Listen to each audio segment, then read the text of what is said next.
നമുക്ക് കോഴിക്കോട്ടേക്ക് പോകാം. അവിടെ ദീപക് മലയമ്മയാണ് ചേരുന്നത് വിശദാംശങ്ങൾ നൽകാൻ. Deepak, good morning.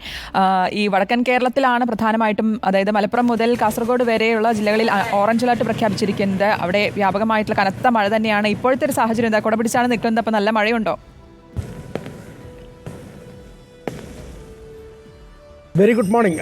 ഇന്ന് പുലർച്ചെ ഏതാണ്ട് 5 മണിക്ക് ശേഷം അങ്ങനെ ശക്തമായ ഒരു മഴ പൊതുവെ എവിടെയും ലഭിച്ചതായിട്ട് നമുക്ക് വിവരമില്ല. നേരത്തെ മഴ ഇപ്പോഴും തുടരുന്ന സാഹചര്യം കോഴിക്കോട് ഉണ്ട് താനും. കോഴിക്കോട് ജില്ലയിൽ ഇന്നലെ അതിതീവ്ര മഴ തന്നെയാണ് പെയ്തിട്ടുള്ളത്. അതിൻ്റെ ഭാഗമായി 3 താലൂക്കുകളിലെ 5 ദുരിതാശ്വാസ ക്യാമ്പുകൾ ഇതിനോടകം തുറന്നിട്ടുണ്ട്. അതിൽ 36 ആളുകളാണ് അത്തരത്തിൽ ക്യാമ്പുകളിലേക്ക് മാറേണ്ടി വരികയും ചെയ്തിട്ടുള്ളത്. നിരവധി കുടുംബങ്ങൾ ബന്ധുവീടുകളിലേക്ക് മാറി താമസിക്കുന്ന സാഹചര്യം ഉണ്ടായിട്ടുണ്ട്. താഴ്ന്നയിടങ്ങളിലൊക്കെ വെള്ളം കയറുന്ന അവസ്ഥയും ഉണ്ടായിട്ടുണ്ടായിരുന്നു. ഇന്നലെയാണ് അത്തരത്തിൽ കനത്ത മഴയിലേക്ക് കാര്യങ്ങൾ പോയത്. പക്ഷേ ഇപ്പോൾ സ്ഥിതി അല്പം ശാന്തമാണ് എന്ന് പറയാൻ സാധിക്കും.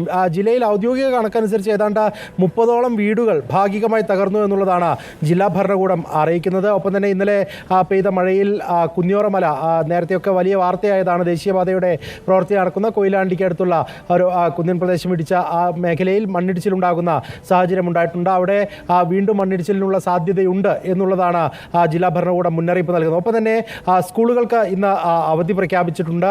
ഒപ്പം കോഴിക്കോട് ജില്ലയിൽ DTPCക്ക് കീഴിലുള്ള എല്ലാ വിനോദസഞ്ചാര കേന്ദ്രങ്ങൾക്കും ഇന്ന് അവധിയായിരിക്കുമെന്നുള്ള അറിയിപ്പും പുറത്തേക്ക് വന്നിട്ടുണ്ട്. ഒപ്പം വലിയ തരത്തിലുള്ള ജാഗ്രത വേണമെന്നുള്ളതാണ് ജില്ലാ ഭരണകൂടം മുന്നറിയിപ്പ് നൽകുന്നത്. രാത്രി യാത്രയടക്കം ഒഴിവാക്കണമെന്നുള്ള നിർദ്ദേശം ഇതിനോടകം നൽകുകയും ചെയ്തിട്ടുണ്ട്. കോഴിക്കോടിനെ സംബന്ധിച്ച് പ്രത്യേകിച്ച് മലയോര മേഖലയിലാണ് മഴ ശക്തമായിട്ടുള്ളത്. മാവൂർ ഉൾപ്പെടെയുള്ള മേഖലകളിൽ പലയിടങ്ങളിലും ഇപ്പോഴും വെള്ളക്കെട്ട് രൂക്ഷമായി തുടരുന്ന സാഹചര്യമുണ്ട്. പുഴയോരത്ത് ഉള്ള ആളുകൾക്ക് ജാഗ്രതാ നിർദ്ദേശം നൽകുകയും ചെയ്തിട്ടുണ്ട്. നേരത്തെ ഇരുവഴിഞ്ഞിപ്പുഴയിലും ഒപ്പം തന്നെ ചെറുപുഴയിലുമൊക്കെ ജലനിരപ്പ് ഉയരുന്ന സാഹചര്യം ഉണ്ടായിരുന്നു. പക്ഷേ ഭീതിപ്പെടുത്തുന്ന സാഹചര്യത്തിലേക്ക് കാര്യങ്ങൾ എത്തിയിട്ടില്ല എന്നുള്ള ആശ്വാസമുണ്ട് താനും. ഇനി കണ്ണൂരിൽ ഇന്നലെ രാത്രി ഒരു മണ്ണിടിച്ചിലുണ്ടായത് വലിയ ഗതാഗത കുരുക്കിലേക്ക് കാര്യങ്ങളെ എത്തിച്ചിട്ടുണ്ട്. അത് കണ്ണൂർ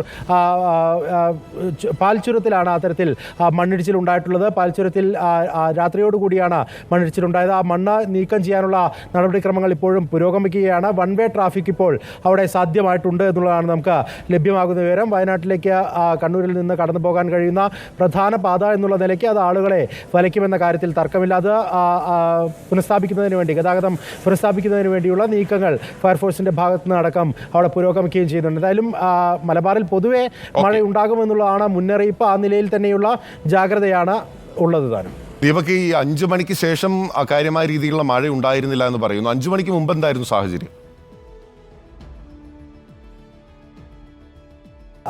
അർദ്ധരാത്രി ഇടവിട്ട ശക്തമായ മഴയാണ് ഉണ്ടായിരുന്നത്. ഏതാണ്ട് അത് പുലർച്ചെ 3 മണി 4 മണി സമയത്തൊക്കെ തന്നെ അത്തരത്തിൽ ശക്തമായ മഴയുണ്ടായിരുന്നു. പക്ഷേ ഇപ്പോൾ അതിൽ നിന്ന് മാറ്റമുണ്ട് എന്നുള്ളതാണ് പിന്നെ.